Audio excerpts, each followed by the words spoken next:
Précédent les principaux points du credo. Donc on a vu les 7 premiers articles du credo et on a développé tout ce que cela était. Aujourd'hui, on va développer les 4 derniers articles, le 8e, le 9e, le 10e, le 11e et le 12e. Et ensuite, une fois qu'on aura fini ça, donc ce sera l'objet de ce live, nous attaquerons ensuite la doctrine catholique plus en détail. On parlera de la grâce, on parlera des salutations angéliques, on parlera du péché, de la prière. Je ferai un live également sur la messe, quelles sont les différentes étapes à la messe, etc. Pourquoi la messe est si importante, qu'est-ce qu'on y fait, qu'est-ce qui se dit, etc., etc. On aura vraiment l'occasion de bien développer les choses. Voilà. Il est 22h, je commence. Donc bienvenue à toutes et tous. N'hésitez pas à liker le live. Ce live est donc concernant le catéchisme de l'Église catholique.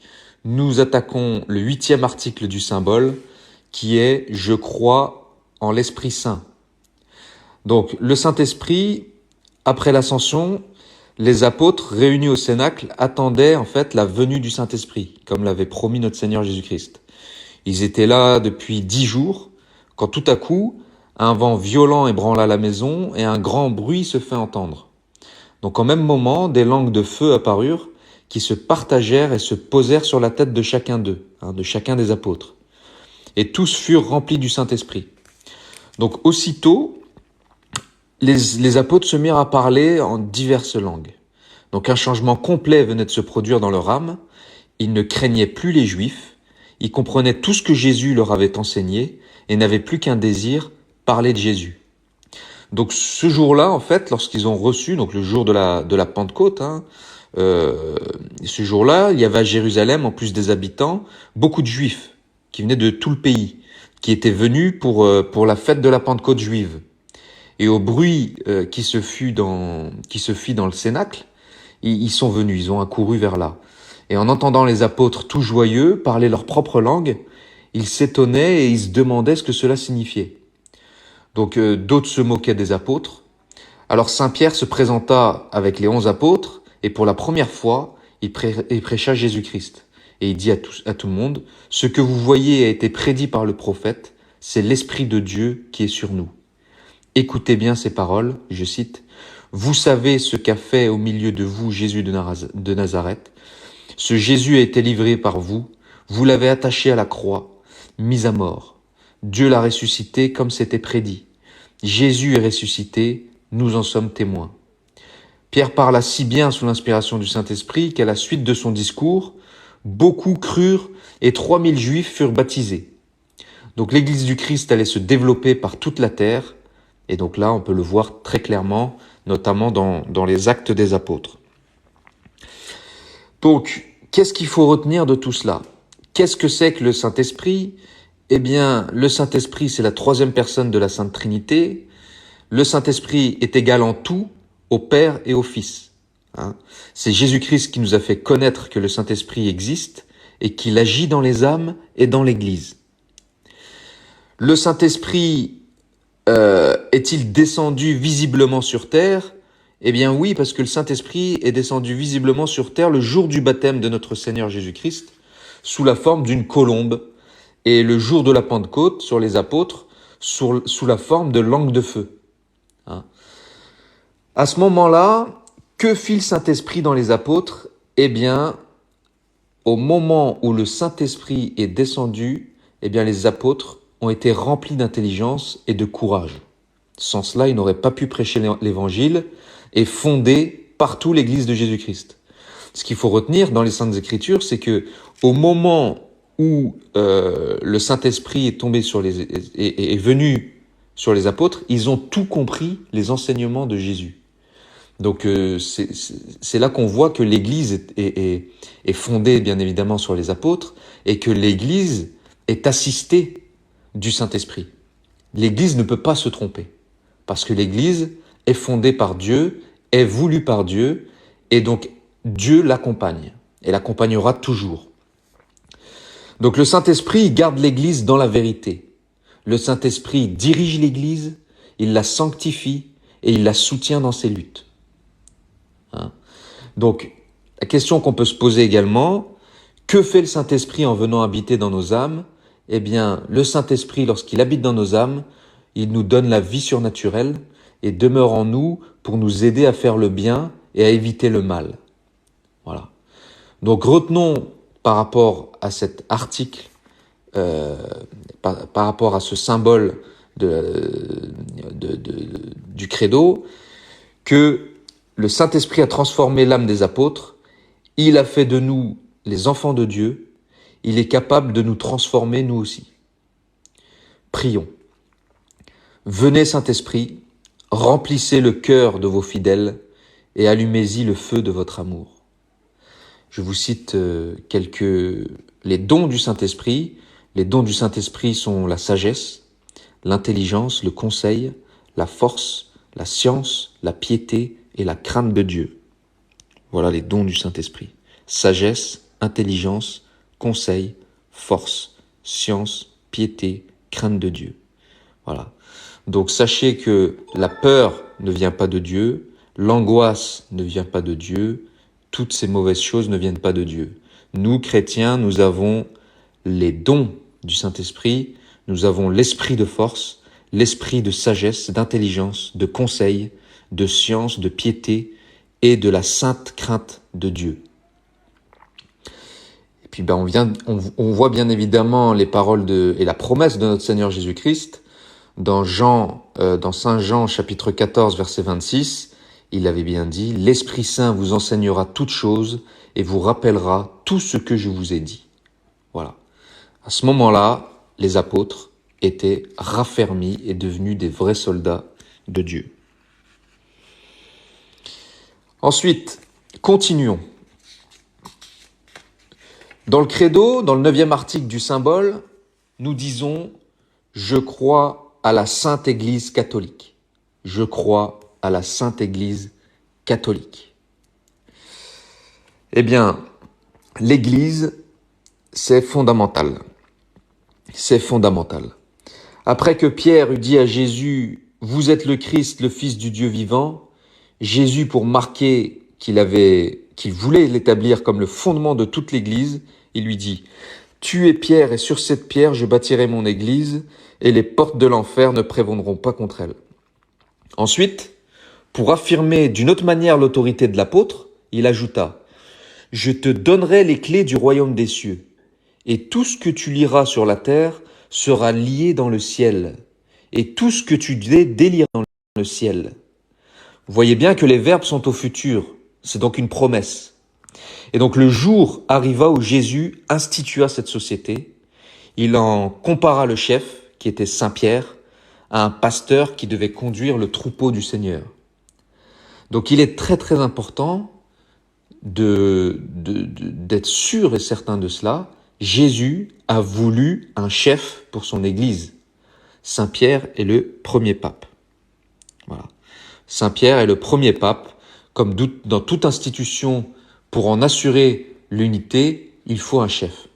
Voilà. Donc Saint Pierre, institution, pour en assurer l'unité, il faut un chef. Voilà. Donc Saint Pierre est le chef parce que c'est Dieu qui l'a décidé. D'ailleurs, vous pouvez voir, un jour je pourrais vous faire un live pour vous expliquer d'un point de vue biblique que Saint Pierre est bien le premier pape et que l'Église catholique est donc la vraie Église, sur cet article du Credo, bien évidemment, car nous ne sommes pas schismatiques, nous reconnaissons l'autorité du pape, car Dieu l'a voulu. Vous pouvez regarder dans les Saintes Écritures, le nom de Pierre est 5 fois plus dit que le nom des autres apôtres. Jésus, lorsqu'il appelle les apôtres, il commence toujours par Pierre, etc., etc. Je pourrais vous citer énormément d'exemples. Nous pourrons le faire la prochaine fois. Alors, notre Seigneur est-il encore avec nous? Eh bien oui. Notre Seigneur est encore avec nous par l'Église. Elle continue sa mission en nous donnant sa pensée, sa grâce et même sa personne vivante. Donc qu'est-ce que c'est que l'Église? L'Église, c'est la société qui unit tous les chrétiens à Jésus-Christ, qui a fondé cette Église. Donc, est-ce que l'Église de cette terre est-elle la seule partie de l'Église? Non. L'Église de cette terre n'est pas la seule partie de l'Église. En fait, il y a 3 parties. Elle comporte aussi toutes les âmes unies à Jésus dans la gloire du ciel. Hein. C'est l'Église qu'on appelle triomphante. L'Église triomphante, c'est tous ceux qui sont déjà au ciel, au paradis, dans la gloire. Il y a aussi l'Église qu'on appelle souffrante.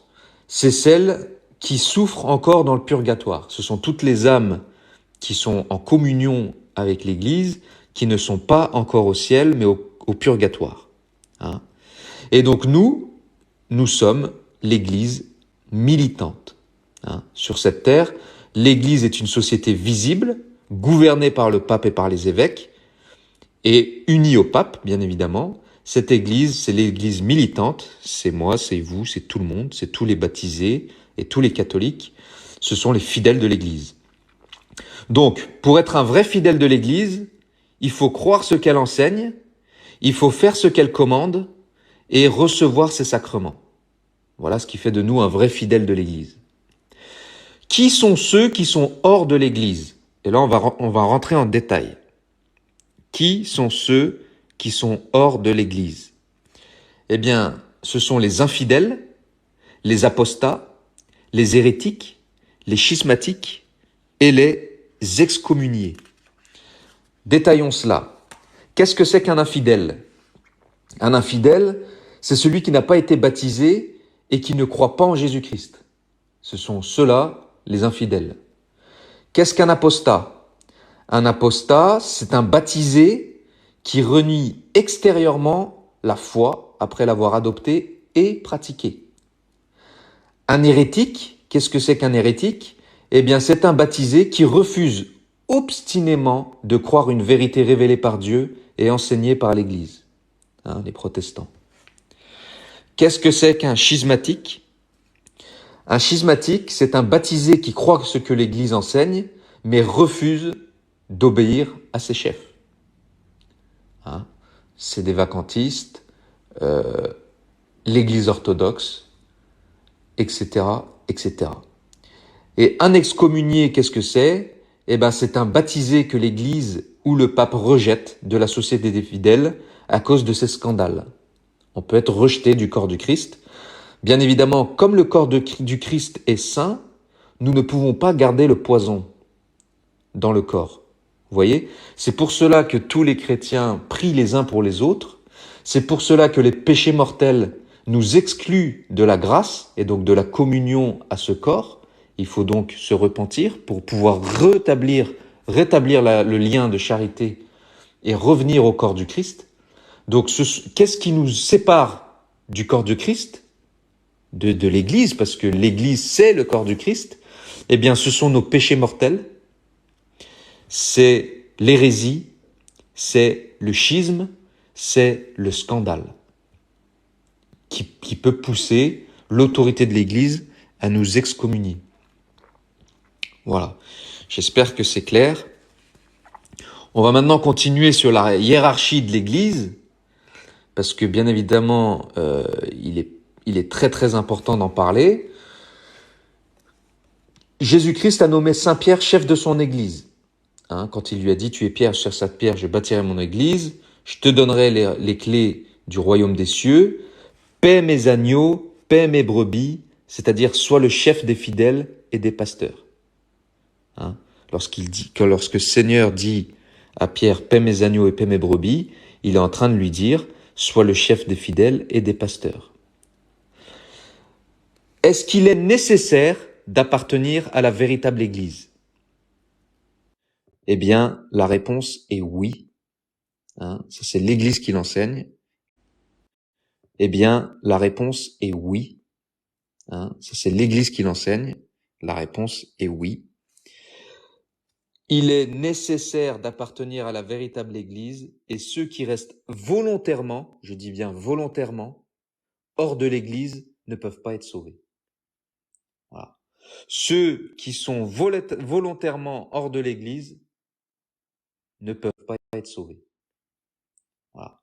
Ceux qui sont volontairement hors de l'Église ne peuvent pas être sauvés. Prions. Donc la hiérarchie de l'Église, parlons-en.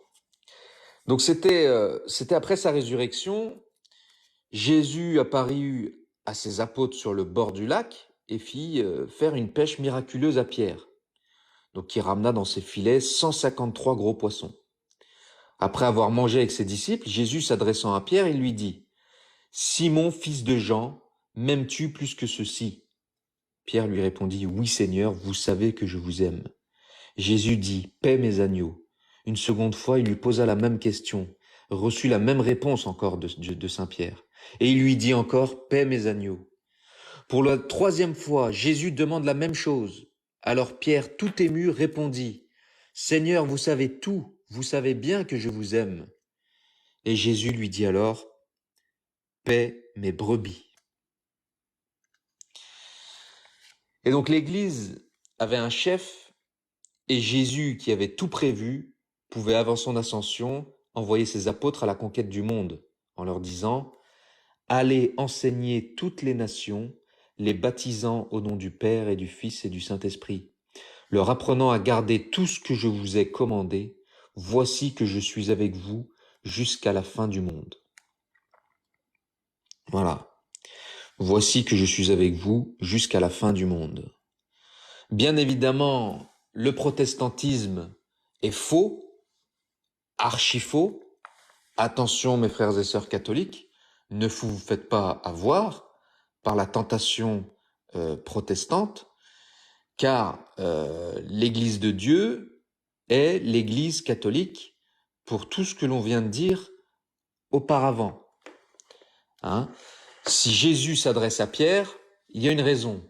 Si Jésus cite Pierre en premier lorsqu'il appelle les apôtres, il y a une raison. Si Jésus dit que c'est sur cette pierre qu'il fondera son église, il y a une raison.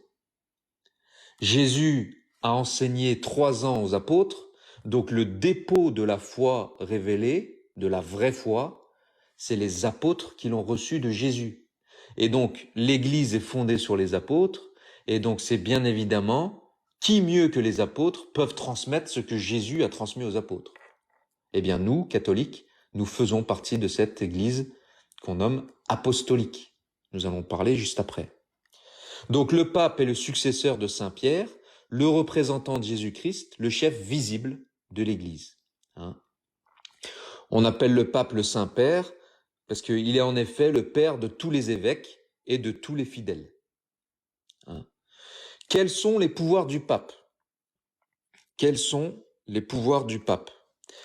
Eh bien, les pouvoirs du pape sont d'enseigner et de gouverner l'Église tout entière. Et il a aussi le pouvoir de juger les pasteurs et les fidèles. Est-ce que le pape peut se tromper?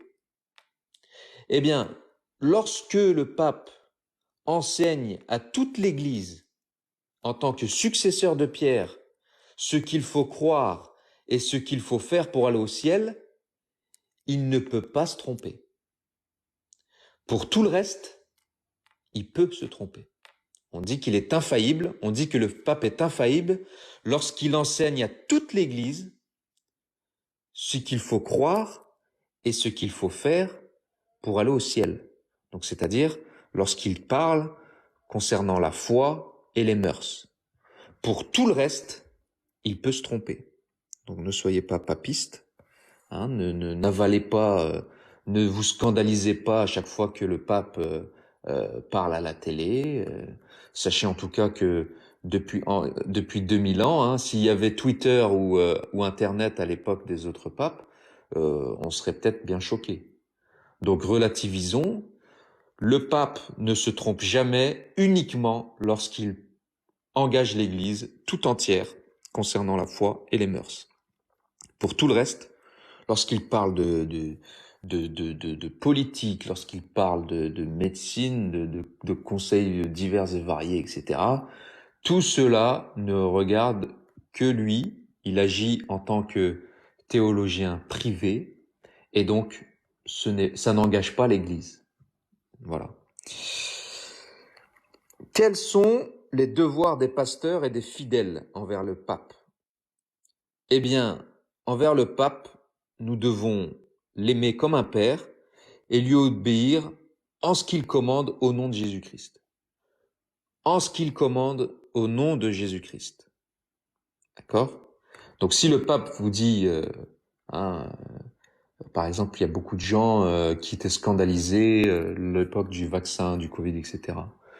Lorsque le pape il vous dit d'aller vous faire vacciner, ou qui dit que le vaccin c'est bien, eh bien, l'a-t-il commandé au nom de Jésus-Christ? La réponse est non. La réponse est non. Donc vous n'êtes pas obligé de suivre aveuglément tout ce que le pape dit. On a le devoir de l'aimer, de lui obéir, uniquement ce qui concerne la foi et les mœurs. C'est tout, pas plus. Les évêques, qu'est-ce que c'est que les évêques? Eh bien, les évêques sont les successeurs des apôtres, chargés par le pape de gouverner les diocèses. Un diocèse, c'est une certaine étendue de pays confiée à un seul évêque.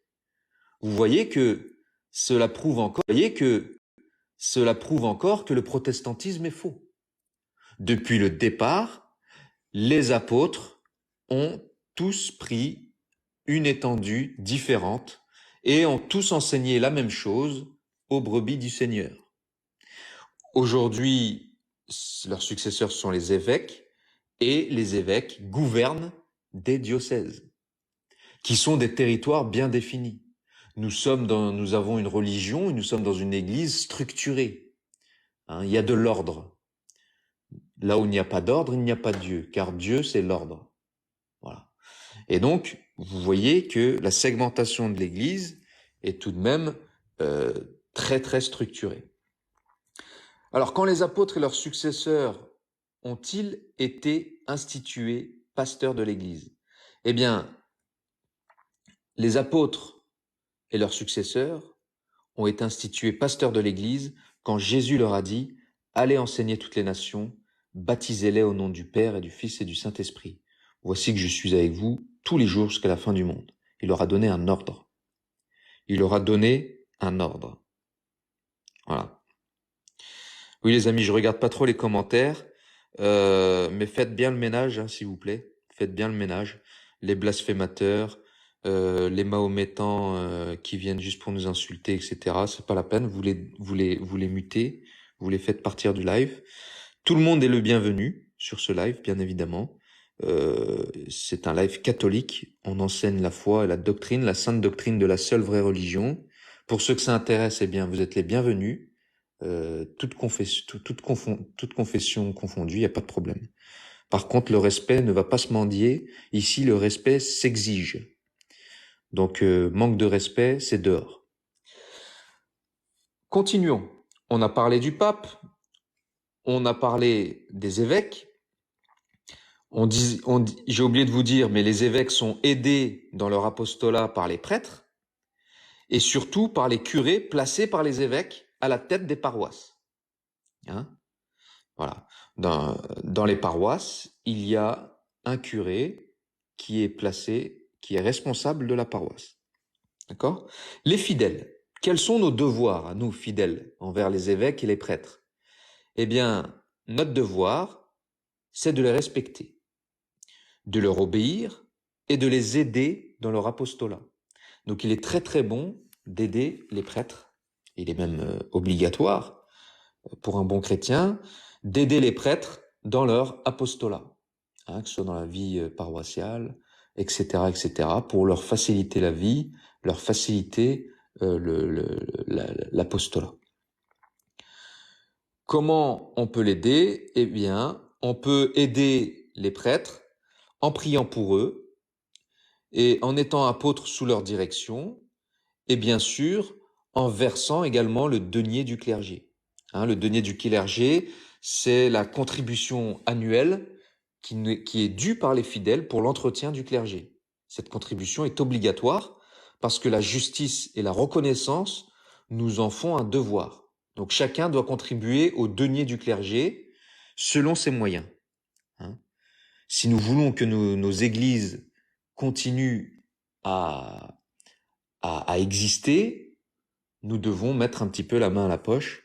C'est de bonne guerre. Voilà. Donc, pour notre vie, ayons le plus grand respect pour le pape, les évêques, les prêtres, et aidons-les, et prions pour eux. Voilà. Une petite prière. Seigneur, donnez-nous des prêtres, donnez-nous beaucoup de saints prêtres, et rendez-nous dociles à leur enseignement. Dans Matthieu chapitre 28, versets 19 et 20, il a été dit: toute puissance m'a été donnée au ciel et sur la terre. Allez enseigner toutes les nations, leur apprenant à observer tout ce que je vous ai commandé. En leur apprenant à observer tout ce que je vous ai commandé. Eh bien, il n'y a que l'Église catholique qui peut vous apprendre ce qui est commandé et à observer ce qui est commandé par Jésus. Vous ne pourrez pas le faire tout seul avec une Bible. Ce n'est pas possible. Ce n'est pas possible. Quelles sont les marques de la véritable Église? Pourquoi nous sommes dans la véritable Église? Pourquoi? Eh bien, il y a des marques. Jésus a fondé une Église, une seule, et c'est une société parfaite. Il n'en a pas fondé deux, il n'en a pas fondé trois, il a fondé une seule Église. Et il a dit: je bâtirai mon Église, pas mes églises. Il a donné un seul chef, tu es Pierre, et sur cette pierre. Et il n'a donné qu'une seule doctrine: allez enseigner tout ce que je vous ai appris. Allez enseigner tout ce que je vous ai appris. Il n'y a une seule Église, un seul chef et une seule doctrine. Cette Église est fondée par le Christ, dont la sainteté n'a jamais été attaquée par personne.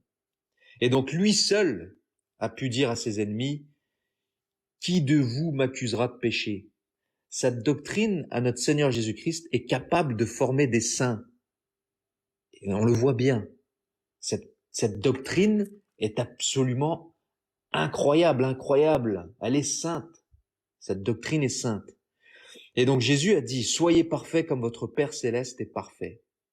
Et donc, pour arriver à cette perfection, eh bien Jésus nous a fondé une église afin de nous enseigner la doctrine qui rend les hommes parfaits, qui rend les hommes qui pousse les hommes et les femmes à devenir des saints.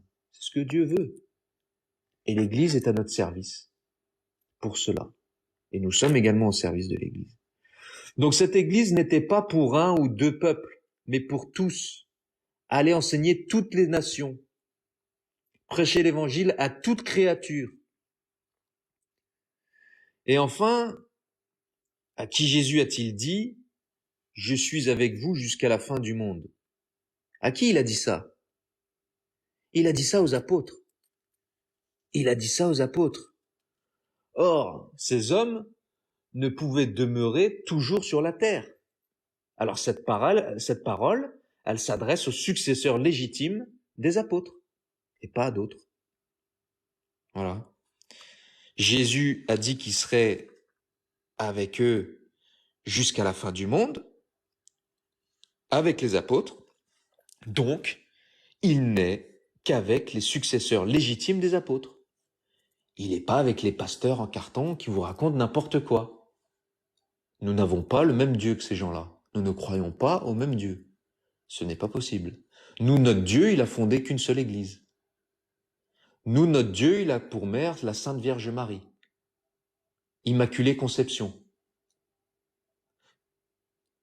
Je ne crois pas que nos pseudo-frères chrétiens croient au même Dieu.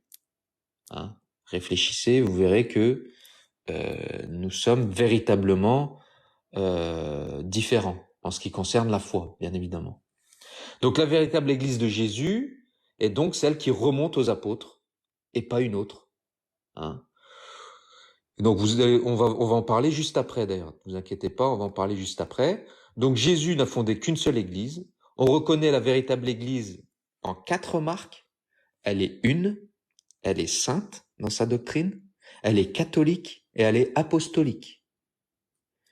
Donc La seule église qui possède seule ces 4 marques, c'est l'église catholique romaine. Voilà. Et l'église est appelée romaine parce que le pape, son chef visible, est évêque de Rome. Et tout simplement parce que le premier pape, Saint Pierre, s'est établi à Rome. S'il s'était établi à Paris, ça aurait été l'église catholique parisienne. Vous voyez? Ça n'a rien à voir avec... L'église n'a pas de nationalité en elle-même. L'église est catholique, elle est universelle. Mais c'est juste que le chef visible est à Rome, donc on l'appelle l'église catholique romaine. Est-ce que l'église romaine est une? Oui. L'église romaine est une parce que les chrétiens qui la composent croient tous les mêmes vérités, reçoivent tous les mêmes sacrements et obéissent tous au même chef qui est le pape. Est-ce que l'église romaine est sainte? Eh bien oui. Pourquoi elle est sainte? Premièrement parce que Jésus, son fondateur, est saint. Deuxièmement parce que sa doctrine et ses sacrements sont saints. Et troisièmement parce qu'elle a toujours formé des saints. Voici pourquoi notre sainte Église est sainte, car elle est fondée par le Saint des Saints, parce que sa doctrine et ses sacrements sont institués par le Saint des Saints et donc sont saints, et donc parce qu'elle a toujours formé des saints. Voilà, très très simple à comprendre. L'Église romaine est-elle catholique, c'est-à-dire universelle? Eh bien oui, parce qu'elle a été fondée pour les hommes de tous les temps et de tous les pays. L'Église catholique est la plus vieille institution du monde, elle a plus de 2000 ans, et elle enseigne la même doctrine, a le même credo et donne les mêmes sacrements dans tous les pays du monde, dans des langues différentes, dans des cultures différentes, etc., etc. Donc nous sommes dans une Église catholique. Et est-ce qu'elle est apostolique? Bien évidemment, pour 3 raisons. Parce qu'elle a pour premier chef les apôtres, parce qu'elle est gouvernée par les successeurs des apôtres, et parce qu'elle croit et enseigne la doctrine des apôtres. Voilà pourquoi notre Église est apostolique. Donc la vraie Église, elle doit être une, sainte, catholique, apostolique. Nous venons de démontrer que nous sommes dans la seule et véritable Église qui est celle du Seigneur. Toutes les autres sont illégitimes et ne doivent surtout pas être suivies pour le salut de votre âme. Je répète ce que j'ai dit tout à l'heure, et ça c'est l'Église qui l'enseigne. Est-ce qu'il est nécessaire d'appartenir à la véritable Église? Il est nécessaire d'appartenir à la véritable Église, et ceux qui restent volontairement hors de l'Église ne peuvent être sauvés. Voilà. Donc si de votre volonté, vous n'êtes pas dans l'Église catholique, vous ne pouvez pas être sauvé, parce que vous refusez d'obéir à Dieu. Dieu a commandé, a fait une seule Église. Il veut un peuple uni, il veut des brebis unies, allant toutes dans le même sens. Il ne veut pas des boucs qui se fracassent le crâne entre eux et qui prêchent tout et n'importe quoi. Dieu n'aime pas le désordre. Dieu veut l'unité et l'ordre. Si vous voulez l'unité et l'ordre, eh bien, c'est l'Église catholique, mes chers amis. Prions. Pour notre vie, nous aimerons l'Église dont nous avons reçu la vie surnaturelle et qui est donc pour nous une mère. Nous la défendrons si on l'attaque devant nous. Défendons notre Sainte Église. Seigneur, convertissez les hérétiques, les pécheurs et éclairez les infidèles. Voilà, mes chers amis, très très important de savoir que nous sommes dans la vraie et seule Église qui est une, sainte, catholique et apostolique. Parlons un peu des fidèles de l'Église. Vous faites, vous, partie, mes chers amis, catholiques, vous faites partie de la véritable Église de Jésus. Je vous en félicite, puisque vous êtes baptisés, puisque vous croyez à l'enseignement du Christ, et puisque vous êtes soumis au pasteur légitime. Vous voyez, il y a 3 critères pour être véritablement chrétien. Il faut être baptisé, il faut croire à l'enseignement de l'Église et il faut être soumis au pasteur légitime. Vous êtes donc dans le champ du bon Dieu, comme un bon grain de froment. Mais est-ce que dans notre Église, il n'y a que du bon grain? Eh bien, malheureusement non. Un homme dit Jésus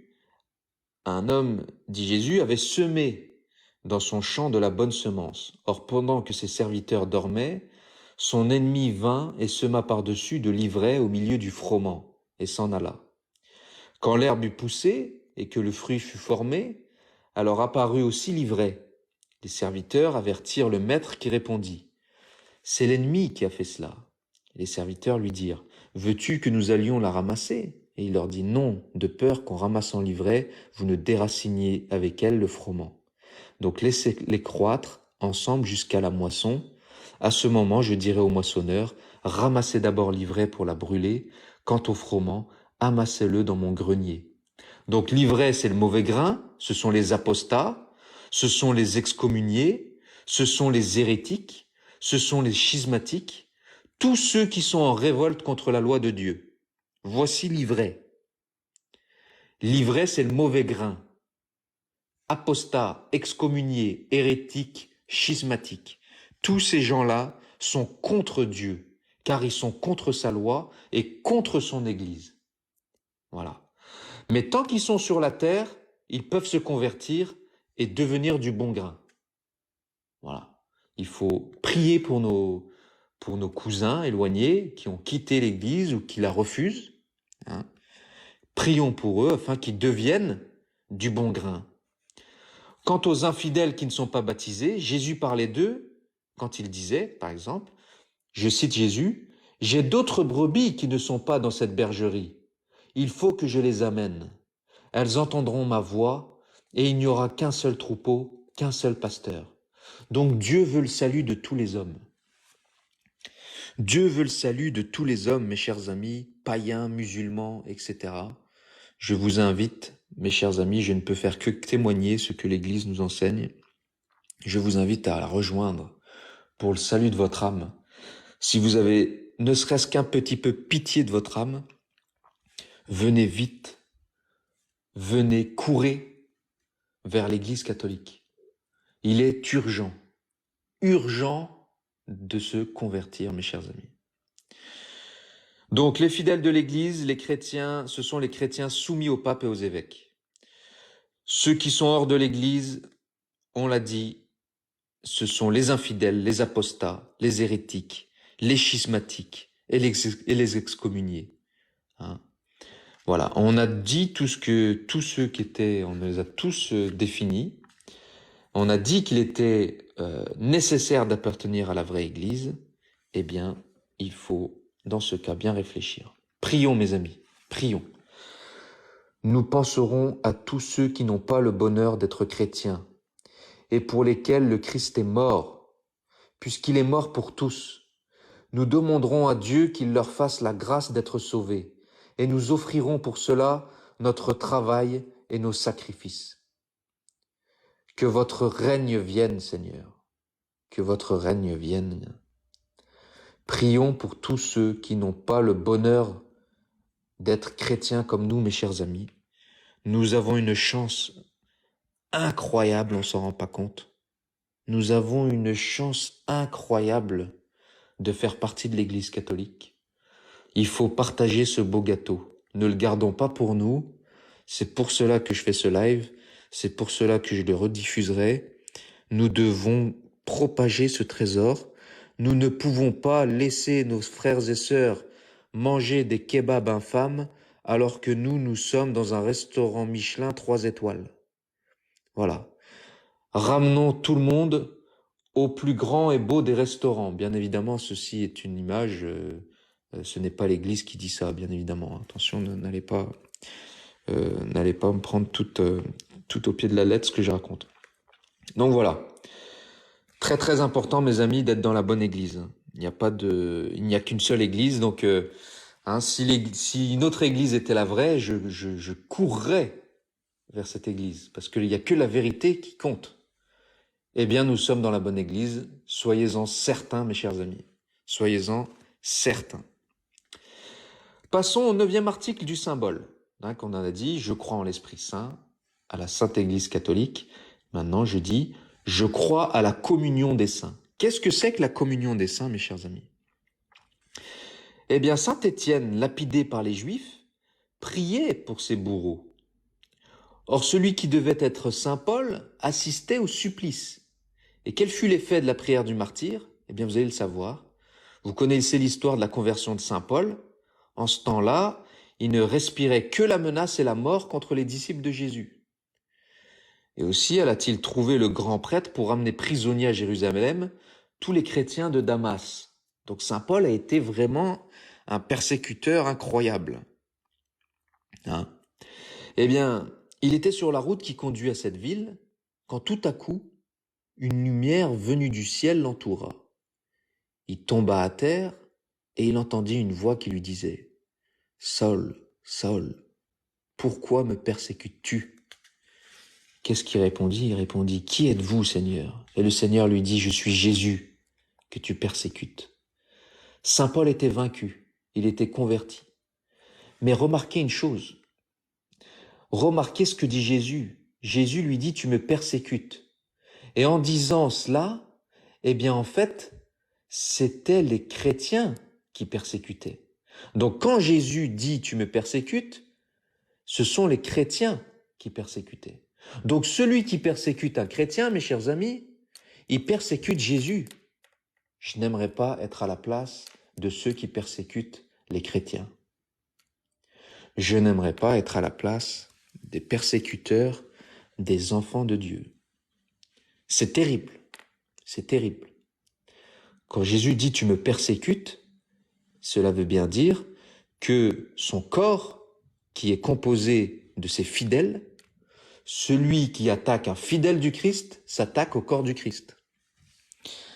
C'est terrible.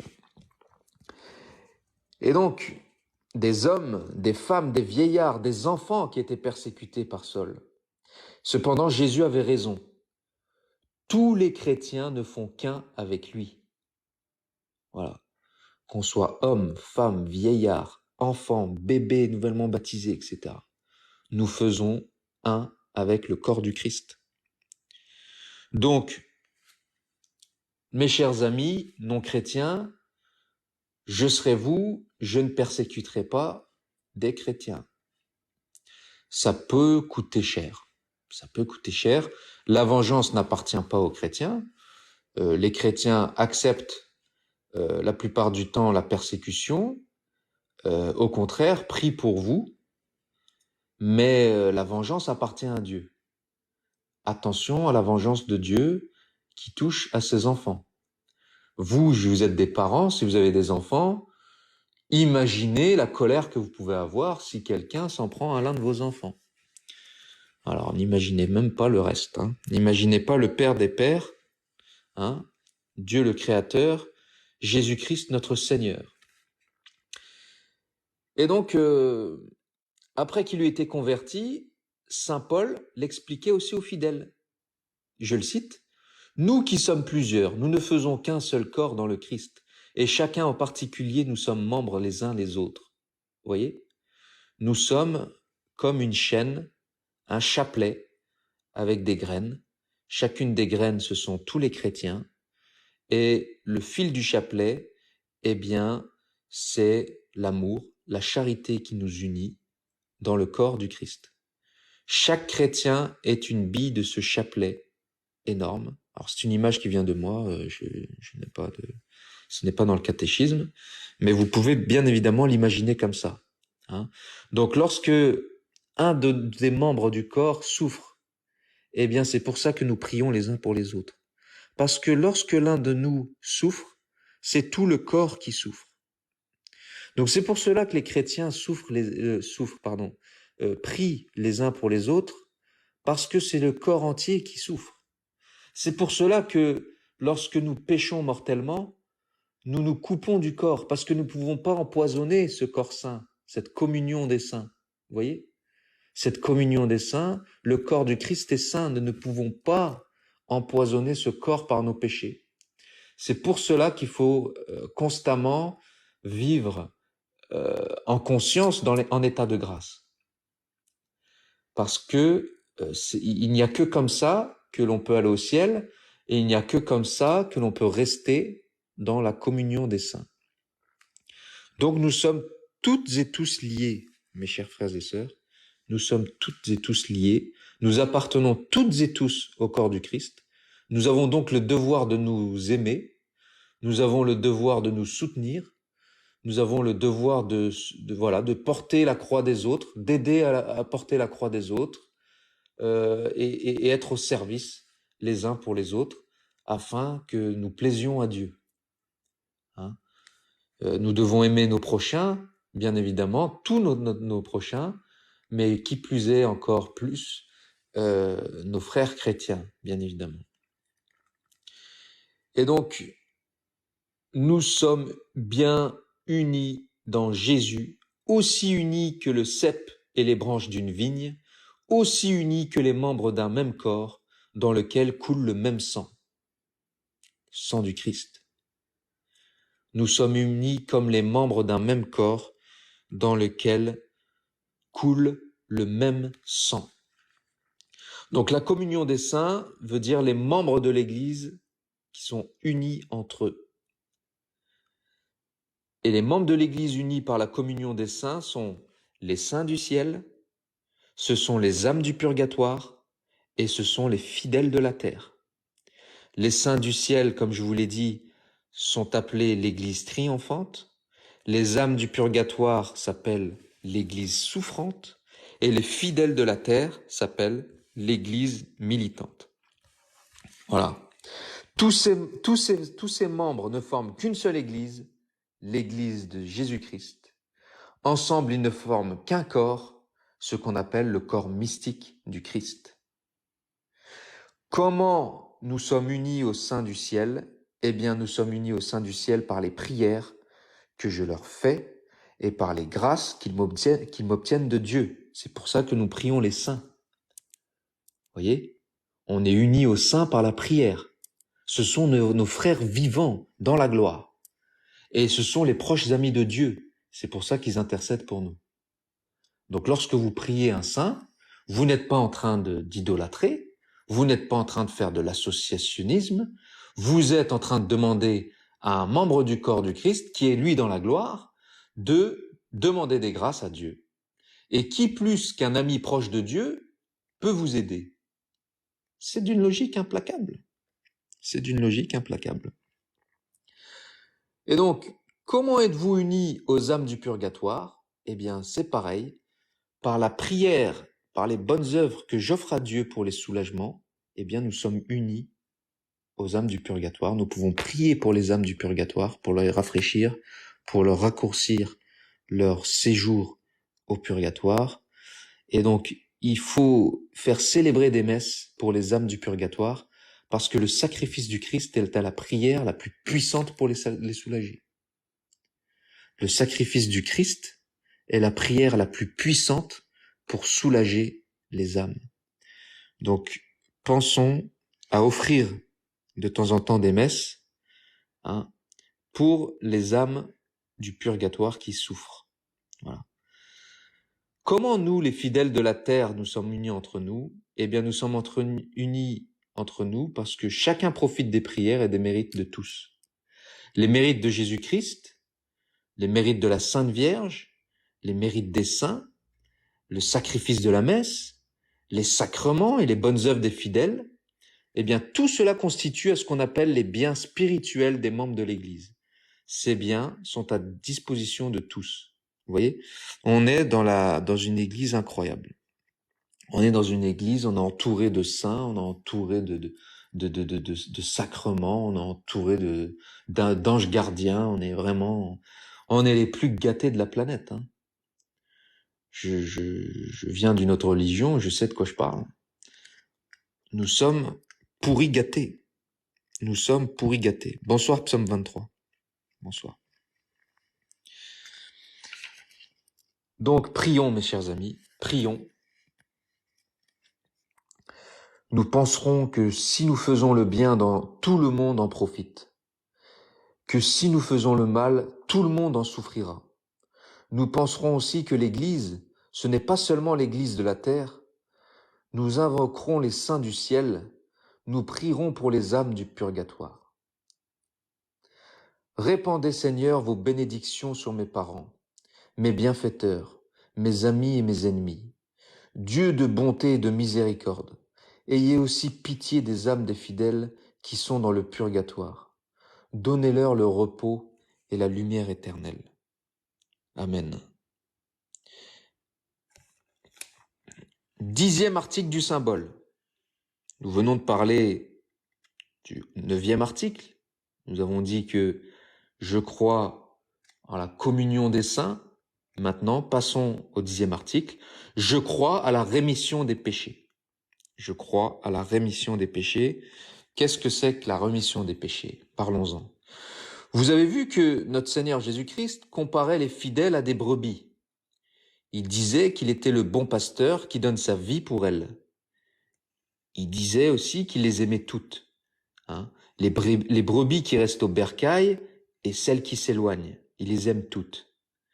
Et aussi les pécheurs s'approchaient-ils de lui et les pharisiens murmuraient en disant, je cite, « Cet homme accueille des pécheurs et mange avec eux. » Alors Jésus dit cette parabole.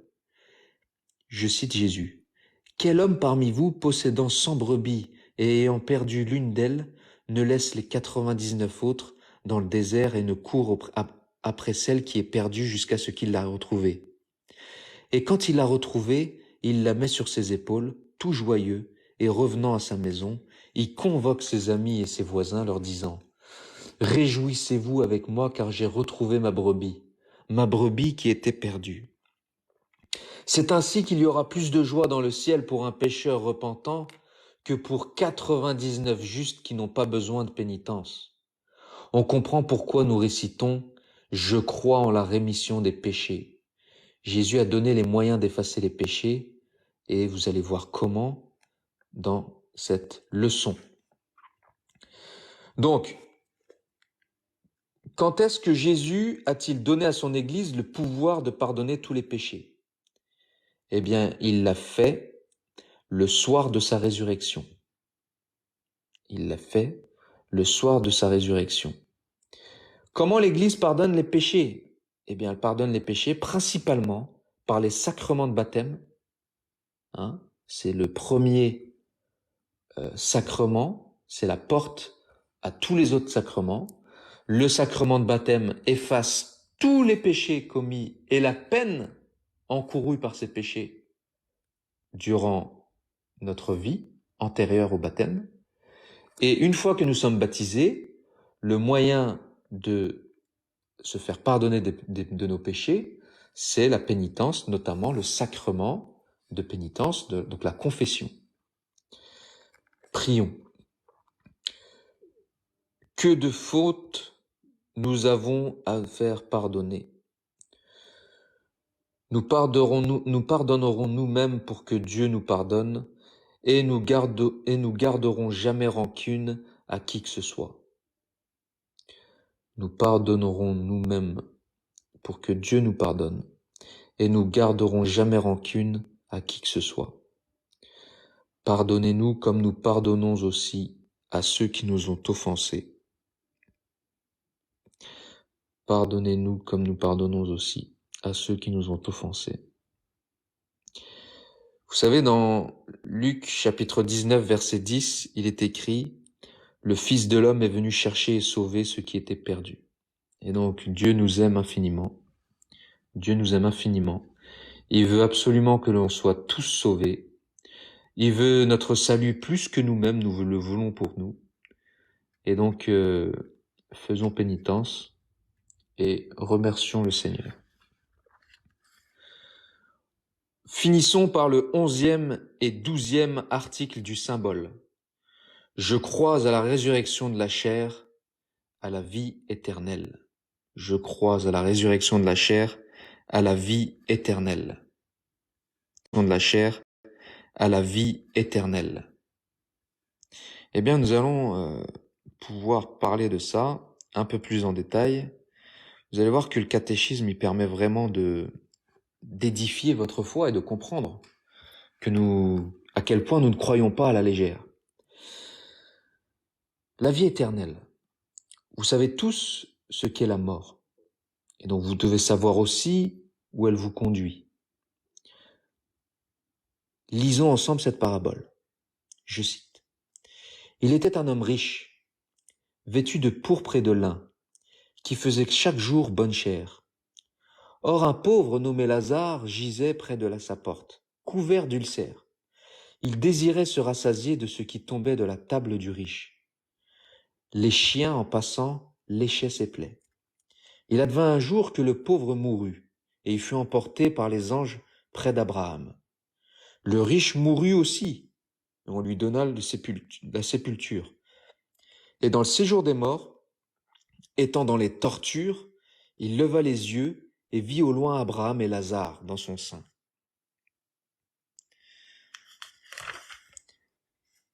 Père Abraham, s'écria-t-il, donc là c'est le riche, aie pitié de moi et envoie Lazare pour qu'il trempe le bout de son doigt dans l'eau et me rafraîchisse la langue, car je souffre dans cette flamme.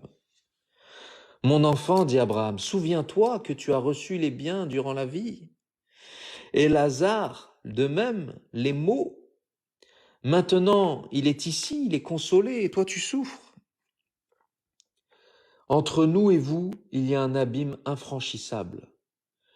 Je te prie donc, Père, dit le riche, de l'envoyer à la maison, car j'ai 5 frères, pour leur attester ce qu'il en est, afin qu'ils ne viennent pas eux aussi dans ce lieu de torture. Ils ont Moïse et les prophètes, dit Abraham, qu'ils les écoutent. Non, Père Abraham, dit-il, mais si quelqu'un d'entre les morts va vers eux, ils feront pénitence. Alors il lui répondit, s'ils n'écoutent pas Moïse et les prophètes, même si quelqu'un des morts ressuscitait, ils ne seraient pas persuadés. Et donc, qu'est-ce que cela veut dire? Eh bien, oui, après la vie de la terre, il y a une autre vie, qui ne finira jamais. C'est la vie éternelle. Qu'est-ce qui se passe au moment de la mort? Eh bien, notre âme est séparée du corps. En Matthieu chapitre 25 verset 13, Jésus-Christ nous demande de penser à la mort et il dit « Veillez, car vous ne savez ni l'heure ni le jour. » Veillez, car vous ne savez ni le jour ni l'heure. Donc Jésus nous demande de penser à la mort, constamment. Et donc, que deviendra notre corps après la mort? Eh bien, notre corps tombera en poussière. Mais il ressuscitera à la fin du monde. Notre corps ressuscitera à la fin du monde pour être récompensé ou puni en même temps que l'âme. Jésus-Christ a annoncé cette résurrection. Je cite, « L'heure vient où tous ceux qui sont dans les tombeaux entendront la voix de Dieu, et ceux qui ont fait le bien en sortiront pour ressusciter à la vie, mais ceux qui ont fait le mal pour ressusciter à leur condamnation. » C'était Jean chapitre 5, versets 28 et 29.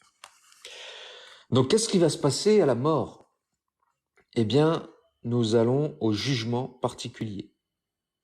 Après la mort, notre âme va apparaître devant Dieu tout de suite après la mort pour être jugée. Notre âme sera jugée sur ses bonnes et ses mauvaises actions. C'est ce qu'on appelle le jugement particulier. Où est-ce que notre âme va partir après ce jugement? Eh bien, après le jugement particulier, notre âme ira soit au purgatoire, soit au ciel, soit en enfer. Et cela, ce sera en fonction de ce qu'elle aura mérité. Donc, prenons soin de notre âme, mes chers amis, parce que notre corps, nos désirs, tout nous force à ne pas nourrir notre âme, mais plutôt à nous nourrir d'autres choses, à nourrir notre corps, à nourrir notre désir, à nourrir nos passions. Mais notre âme hurlera si nous n'avons pas pris soin d'elle.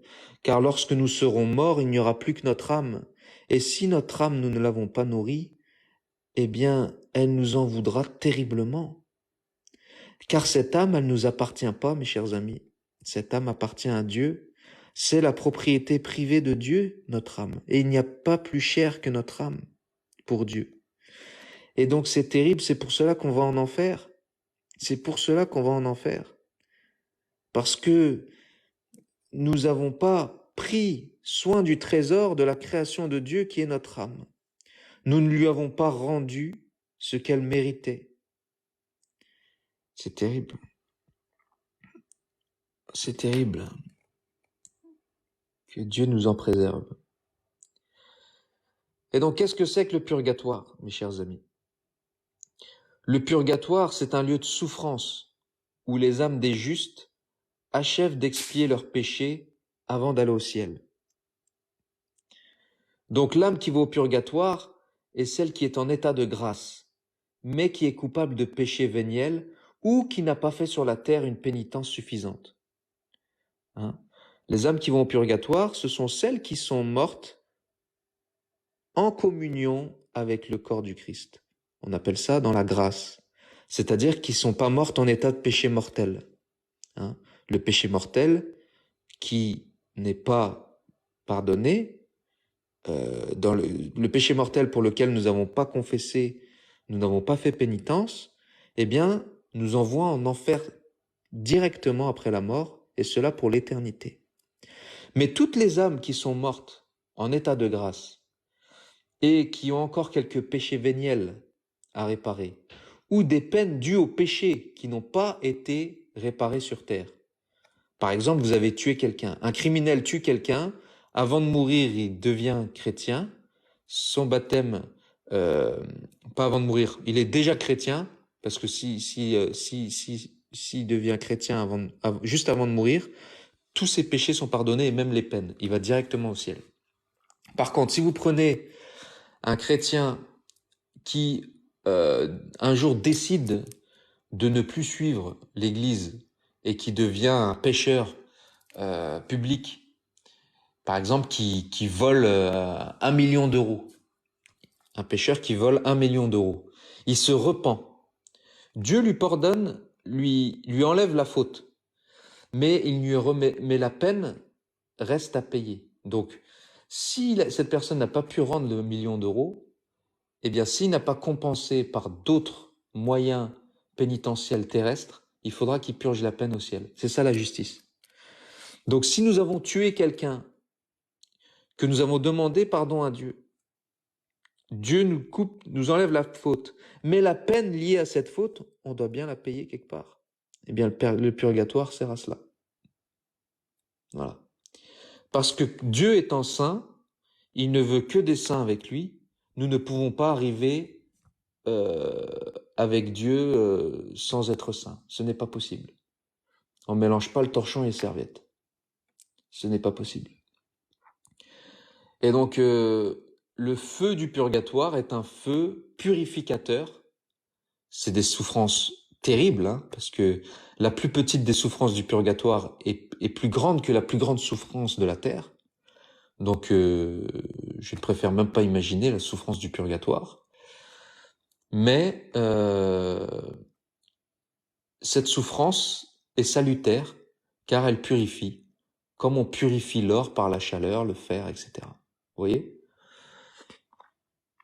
Ensuite, le ciel. Eh bien, le ciel ou paradis est un lieu de bonheur parfait, où les anges et les saints voient Dieu et le possèdent pour toujours, pour l'éternité. Il est certain qu'il y a un ciel puisque Jésus-Christ l'affirme souvent dans l'Évangile et nous fait connaître ce qu'il dira aux bons le jour du jugement général. Je cite Jésus, « Venez les bénis de mon Père, possédez le royaume qui vous a été préparé par lui depuis le commencement du monde. » Je répète, « Venez les bénis de mon Père, possédez le royaume qui vous a été préparé par lui depuis le commencement du monde. » Et donc, quels sont ceux qui vont au ciel? Ceux qui vont au ciel, ce sont ceux qui meurent en état de grâce et qui n'ont plus aucune peine à subir pour leurs péchés. Visons le ciel, mes chers amis. Visons le ciel, mes chers amis. Que le Seigneur nous accorde le ciel, mes chers amis. Que le Seigneur nous accorde le ciel, car l'enfer est terrible. Qu'est-ce que c'est que l'enfer? Eh bien, l'enfer est un lieu de tourment où les méchants sont pour toujours séparés de Dieu et endurent avec les démons des souffrances qui n'en finiront jamais. Il est certain qu'il y a un enfer puisque Jésus-Christ l'affirme souvent dans l'Évangile et nous fait connaître ce qu'il dira aux méchants le jour du jugement général. Il a dit quoi, Jésus? Il a dit ceci. Retirez-vous de moi, maudits. Allez au feu éternel qui a été préparé pour le démon et pour ses anges. Et donc, qui sont ceux qui vont en enfer? Eh bien, ceux qui vont en enfer sont ceux qui meurent en état de péché mortel. C'est aussi simple que ça. Trois options. À notre mort, on voit directement Jésus. Il est plus sur une croix, mais il est dans la gloire et il est juge. Nous avons comme avocat la Sainte Vierge Marie. Nous avons notre ange gardien, notre saint patron. Nous aurons Satan l'accusateur et Dieu, notre Seigneur Jésus-Christ, à qui tout pouvoir a été donné, et de juger l'humanité. Et donc, nous serons face au juge. Et là, pas de piston. Même si le juge nous aime profondément, eh bien, il sera obligé de rendre justice. Imaginez, par exemple, vous êtes un ami intime. Moi, j'ai par exemple une amie qui est juge. Elle est magistrat. Elle est amie. On est amis. Si je commets un meurtre ou si je fais une faute grave et que je me retrouve au tribunal face à cette amie qui m'aime, eh bien, malgré qu'elle m'aime, elle sera obligée de rendre justice. C'est ce qui se passe aussi avec Dieu. Dieu nous aime profondément. Il veut notre salut, mais son amour est juste. Et donc, par justice, il devra nous juger. Sinon, s'il n'y a pas de jugement, s'il n'y a pas d'enfer, Dieu est donc injuste. Parce que si tout le monde va au ciel, cela veut dire que c'est l'injustice totale. Cela veut dire qu'on se retrouve avec Hitler, qu'on se retrouve avec Staline, qu'on se retrouve avec que le père se retrouve avec le violeur de sa fille, par exemple, etc., etc. Non, non, non. La justice de Dieu est parfaite, et donc prions pour mourir en état de grâce. Je n'ai pas grand-chose d'autre à dire. Que se passera-t-il? Alors, on meurt, jugement particulier, on va soit en enfer, soit au purgatoire, soit au ciel. Cette sentence est éternelle, sauf pour le purgatoire, qui conduit au ciel. Eh bien, il se passera ensuite le jugement général. Le jugement général, le jugement dernier, se fera à la fin du monde, quand Jésus reviendra visiblement sur la terre, pour juger tous les hommes. Et donc, c'est à ce moment-là que la justice totale sera rendue. Il y aura la résurrection de la chair de toutes les personnes. Nous allons reprendre nos corps. La peine, le sort qu'on avait eu juste après la mort reste le même, mais le jugement général aura quand même lieu.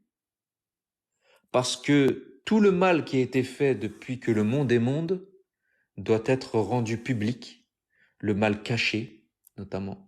Et tout le bien qui a été fait depuis que le monde est monde, notamment le bien qui a été fait en cachette, va être rendu public également. Et donc, ce jour-là sera le jour de la grande révélation de tout ce qui était caché, oublié, trafiqué, juste et vrai et bon. Et pourquoi il y a un jugement général? C'est pour rendre gloire à Dieu et bien évidemment en réparation du supplice. On rend gloire à Dieu et c'est en réparation de la croix également. Parce que là, Jésus n'est plus sur une croix, mais Jésus est glorifié, il est le roi des rois. Et donc, c'est pour sa plus grande gloire que ce jugement aura lieu. Prions, mes chers amis. Nous ferons chaque soir notre examen de conscience et nous ne nous endormirons pas avant d'avoir demandé pardon à Dieu de tous nos péchés. Faites, ô mon Dieu, que je n'oublie jamais qu'une seule chose est nécessaire et que la mort, ainsi que vous m'en avez averti, vient comme un voleur. Voilà. Faites, ô mon Dieu, que je n'oublie jamais qu'une seule chose est nécessaire, et que la mort, ainsi que vous m'en avez averti, vient comme un voleur.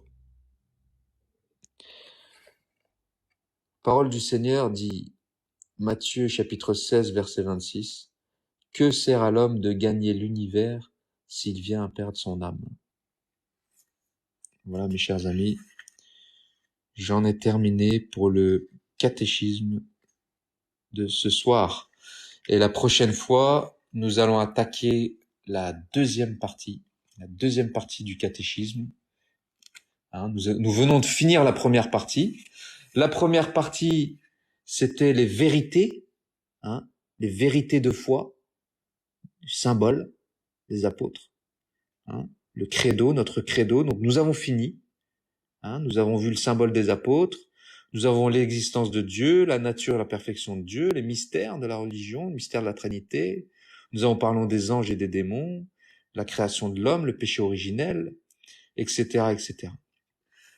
La prochaine fois, nous allons voir, dans la deuxième partie, les secours que Jésus-Christ nous a préparés, notamment la grâce, la prière, les sacrements, etc., etc. Et puis, on verra ensuite, dans une troisième partie, les commandements que Jésus-Christ nous a donnés. Et comment faire pour y répondre à ces commandements. Voilà, mes chers amis, que la paix du Christ soit toujours avec vous, que Dieu nous garde dans sa miséricorde, que Dieu nous bénisse, que Dieu nous permette de faire sa volonté et pas la nôtre, que Dieu nous pardonne de toutes les fautes qu'on fait inconsciemment, consciemment, et puis qu'il nous maintienne en état de grâce et qu'on ait une belle mort. Merci mes amis, si vous avez des questions, n'hésitez pas, sinon je vais couper le live. Et puis je vous dis à très très bientôt. Voilà, je vous dis à très très bientôt. Merci mes amis.